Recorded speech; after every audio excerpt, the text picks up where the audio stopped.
Everybody's favorite media unk is in trouble. Yes, Shannon Sharpe is in a big scandal and his legacy hangs by a very thin line. The 56-year-old man went fishing, and what he caught was nothing like what he anticipated. But this isn't just another celebrity scandal. Listen to this. Don't manipulate me. Oh, Lord have mercy. If you say that one more time, I'm gonna fucking choke the shit out of you when I see you.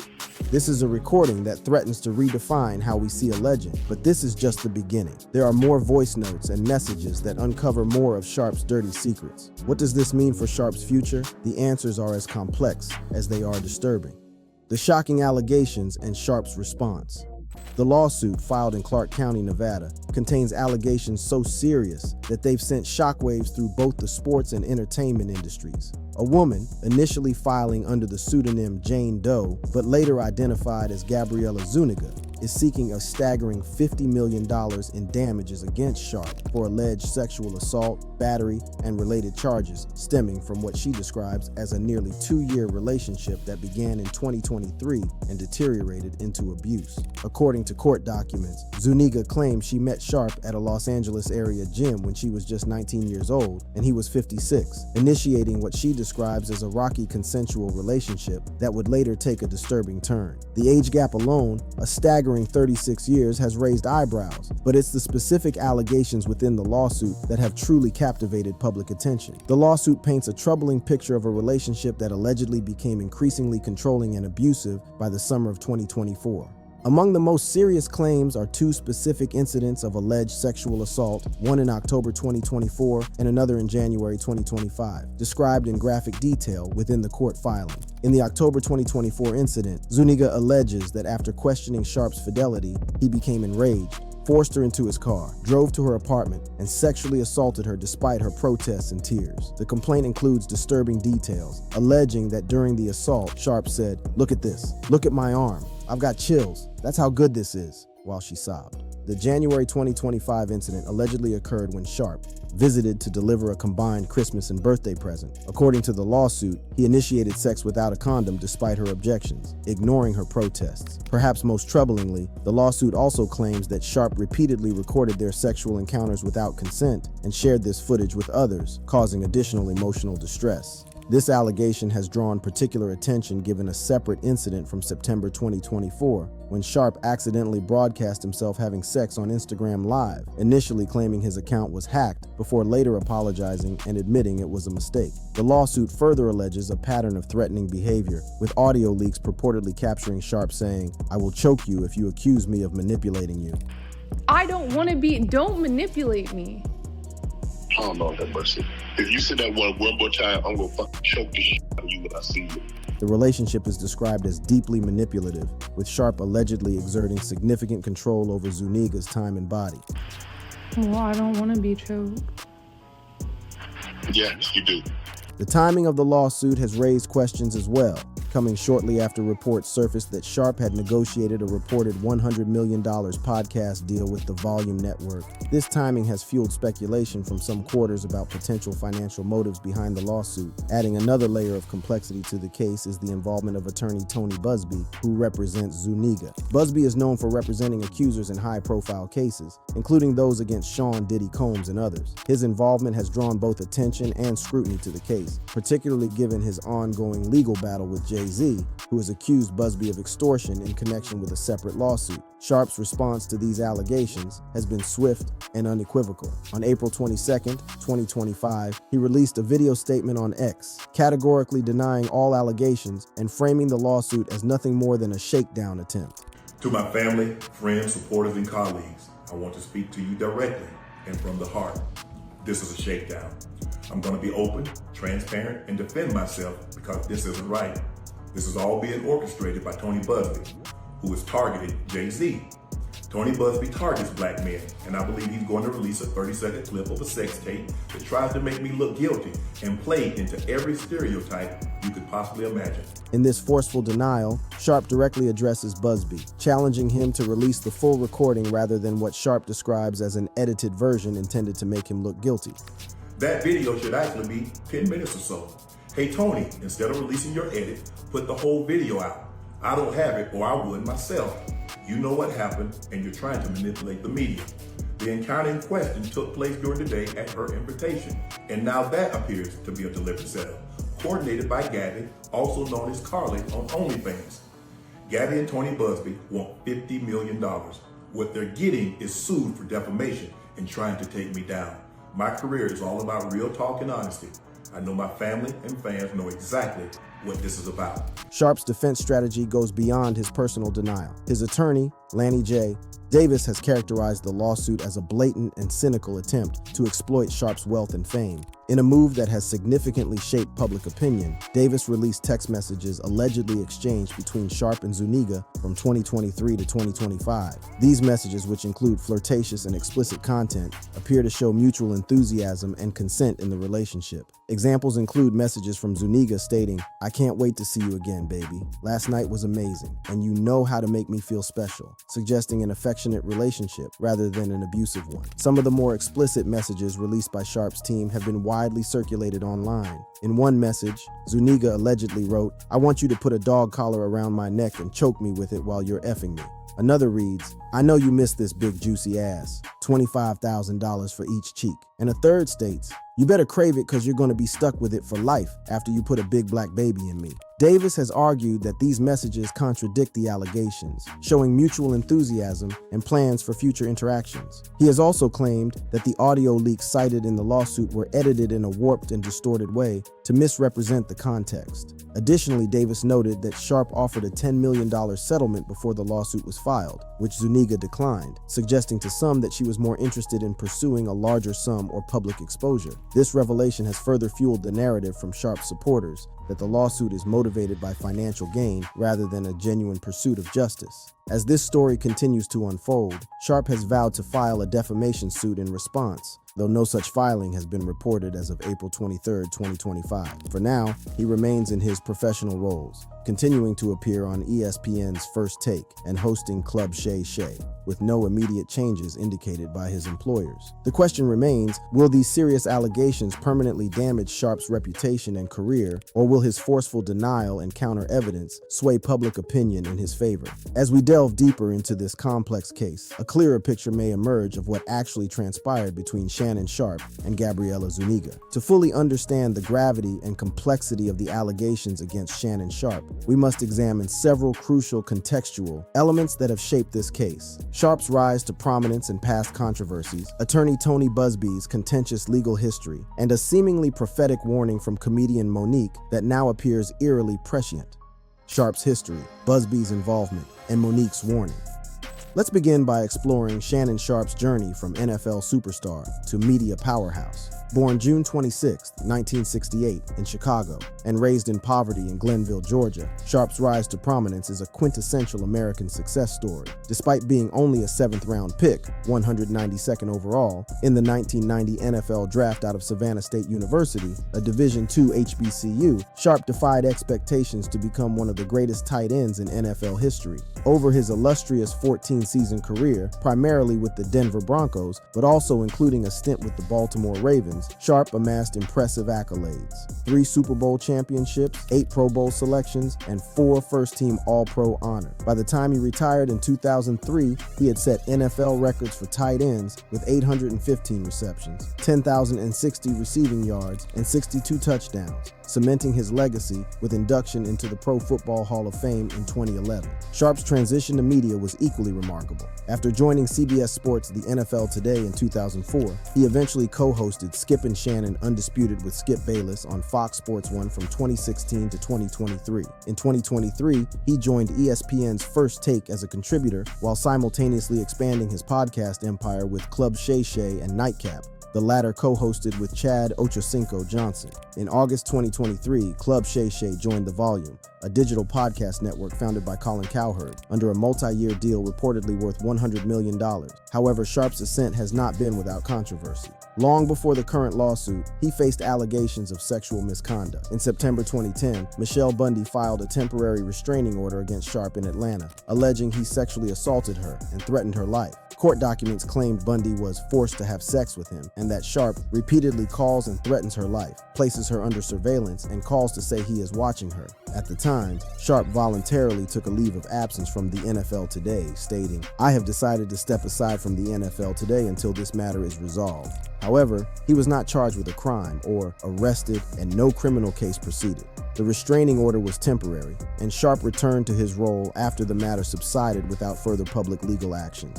That same year, another woman, Michelle Evans, who claimed a decade-long relationship with Sharpe, filed a lawsuit in New York State court alleging intentional infliction of emotional distress, defamation, and sexual assault during an argument. Limited information is available on this case's resolution, suggesting it was settled or dismissed privately. More recently, on September 11, 2024, Sharpe was involved in an embarrassing incident when he accidentally broadcast audio of himself engaging in sexual activity on Instagram Live to his 3.2 million followers. Initially claiming his account was hacked, he later admitted on his Nightcap podcast that it was a mistake due to his unfamiliarity with Instagram Live, stating, "My phone wasn't hacked, it wasn't a prank, it was me being a healthy, active male." He apologized for the unprofessional conduct, but faced no formal consequences from ESPN. This pattern of controversies related to Sharpe's personal relationships has now culminated in the current lawsuit, which refers to the Instagram Live incident as evidence of Sharpe's alleged pattern of recording intimate encounters without consent.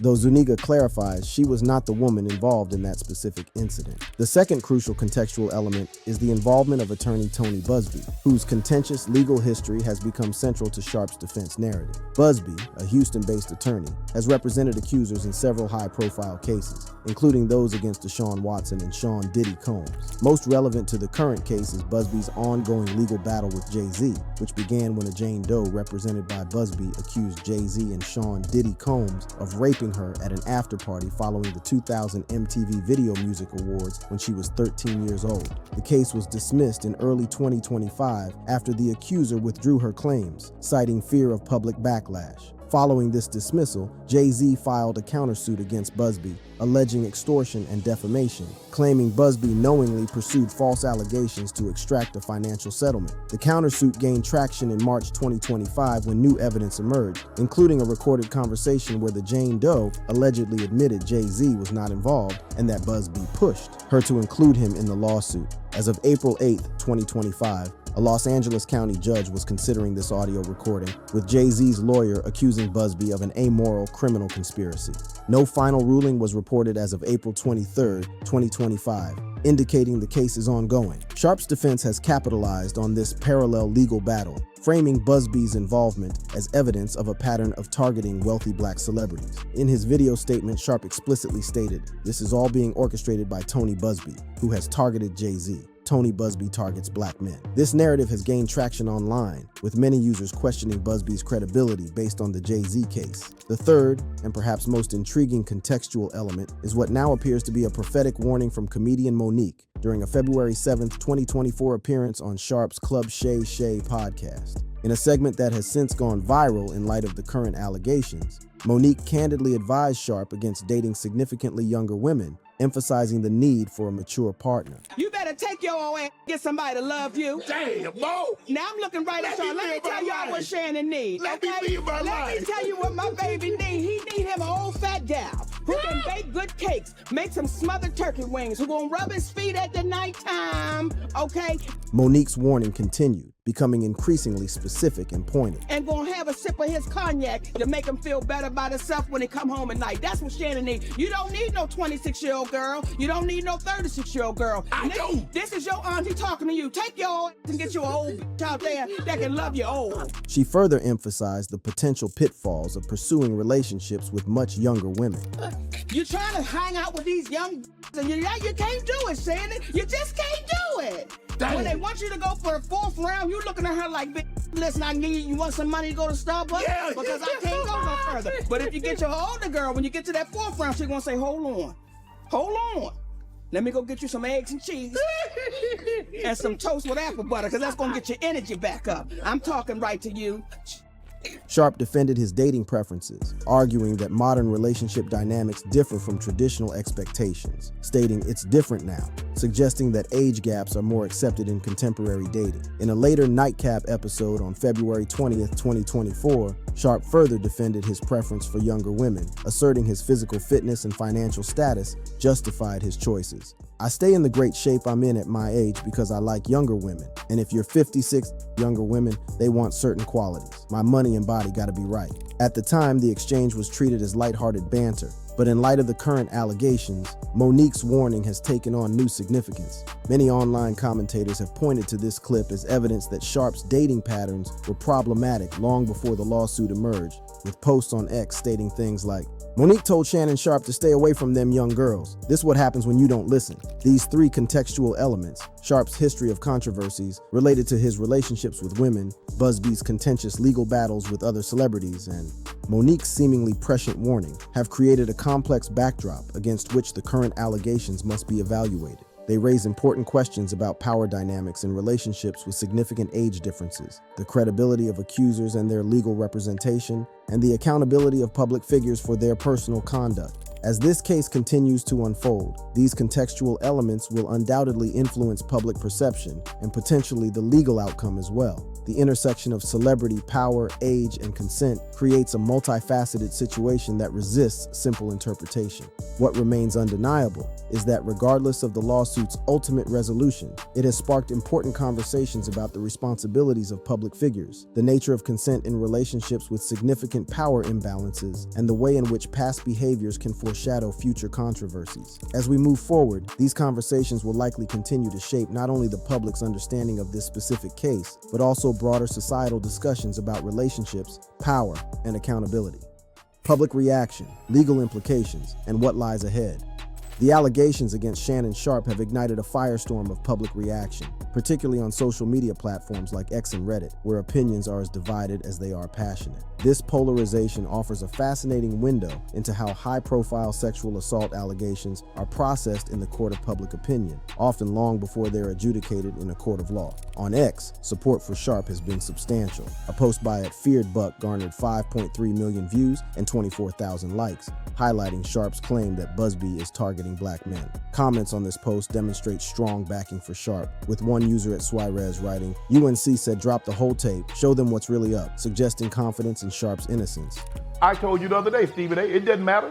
OKC, KFC, UFC. Look at the vibe. Others have pointed to the timing of the lawsuit as suspicious. Clay Travis noted the lawsuit's timing immediately following Sharpe's reported $100 million deal, calling it wild and implying financial motives. Domus Live News, in a post with 6.6 million views, highlighted that Sharpe calls the lawsuit a shakedown orchestrated by Busby, who previously targeted Jay-Z, reinforcing skepticism about Busby's credibility. However, there's no shortage of critical voices either. In replies to @Glock_topics, some users expressed concern, stating, y'all young girls gone, leave these old perv MFs alone, suggesting Sharpe's behavior is problematic regardless of the lawsuit's outcome. Another user commenting on @GFearedBuck's post stated, I believed him until he played the race card. He's guilty, indicating skepticism about Sharpe's racial targeting claim. Some voices have called for patience and restraint. Sports law expert noted no new filings as of April 23, 2025, urging followers to await judicial proceedings, reflecting a neutral stance. On Reddit, the discussion has been equally divided. In the RNFL thread, which amassed 3,836 votes and 770 comments, top comments reflected skepticism about the lawsuit's timing and Busby's involvement. A user commented, this 8-figure lawsuit comes right after Shannon just signed a 9-figure podcast deal. Go figure, implying financial motives. User Frosty Magnum earned 122 points for dismissing the lawsuit due to Busby's reputation, writing, nobody is safe. Oh, it's a Busby lawsuit, nothing to see here, folks. Looking at the legal implications of this case, it's important to note that it operates under Nevada's civil law, which requires a preponderance of the evidence standard. This means Zuniga must show it's more likely than not that her claims are true, a lower bar than the beyond reasonable doubt standard in criminal cases. Legal experts have highlighted the case's complexity, particularly given the prior relationship between Sharpe and Zuniga.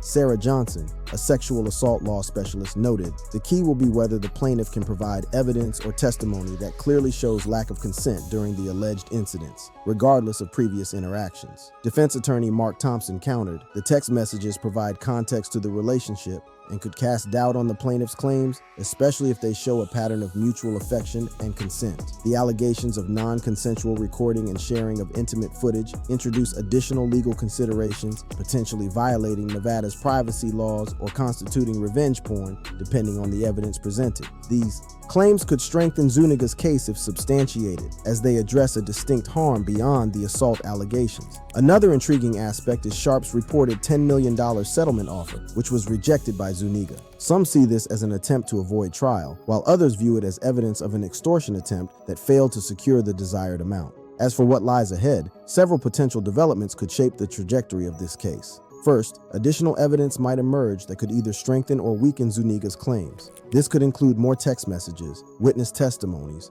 or even the full video recording that Sharpe has challenged Busbee to release. Second, ESPN and other business partners may take action depending on how the case unfolds. Thus far, no suspensions or terminations have been reported, but that could change as more details emerge. Third, Sharpe's promised defamation lawsuit against Zuniga and Busbee could add another layer of legal complexity to the situation, potentially putting Busbee's legal practices under further scrutiny. Finally, the court's preliminary responses to the lawsuit, such as motions to dismiss or proceed to discovery, will provide important indicators of how seriously the legal system is taking these allegations. The broader implications of this case extend beyond Sharpe himself. It highlights ongoing tensions around age gap relationships, particularly when they involve significant power differentials. Monique's warning to Sharpe about the dangers of dating much younger women now seems prescient, raising questions about the ethics and potential legal risks of such relationships. It also underscores the complex interplay between sexual assault allegations, social media, and celebrity status. The rapid dissemination of information, evidence, and opinion online has created a parallel trial in the court of public opinion, where judgments are rendered long before legal proceedings conclude. Furthermore, the case touches on racial dynamics in high-profile legal battles, with Sharpe's framing of Busbee as specifically targeting black men resonating with some viewers while alienating others. This narrative links to broader discussions about racial bias in the legal system and media coverage. As this case continues to unfold, it serves as a reminder of the high stakes involved when allegations of sexual misconduct emerge in the public sphere. Regardless of the legal outcome, the reputational consequences for all parties involved are significant and potentially lasting. For Shannon Sharpe, a man who built his career first on athletic excellence and then on media charisma, these allegations represent perhaps the greatest challenge he has faced. Whether he can maintain his professional standing and public support in the face of such serious claims remains to be seen. And for Gabriela Zuniga, stepping forward with allegations against a powerful and popular figure carries its own set of challenges and potential consequences. In the weeks and months ahead, as legal proceedings advance and more information potentially comes to light, the public narrative around this case will continue to evolve. What remains constant is the profound impact that allegations of this nature have on all involved, reminding us of the importance of both taking such claims seriously and ensuring due process for the accused. If you enjoyed this video, check out our other awesome videos on the channel. Thanks for watching, and we'll see you next time.